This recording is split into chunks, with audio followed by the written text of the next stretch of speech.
Hey, this is Jacob Geary over at Larry Miller Volkswagen, Internet Sales Manager here. Today I'm going to be showing you guys how the ambient lighting system in the brand new 2019 Jetta SEL works.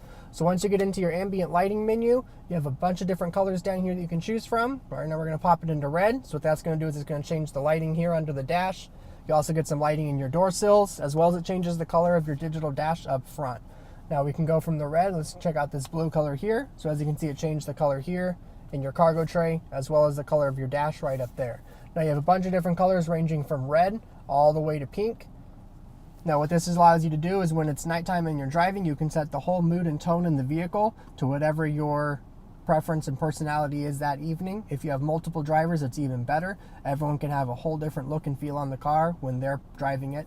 Once again, my name is Jacob Geary, Internet Sales Manager here at Larry Miller Volkswagen. If you have any further questions, please feel free to contact us, and I would love to help you get into your brand new 2019 Jetta SEL.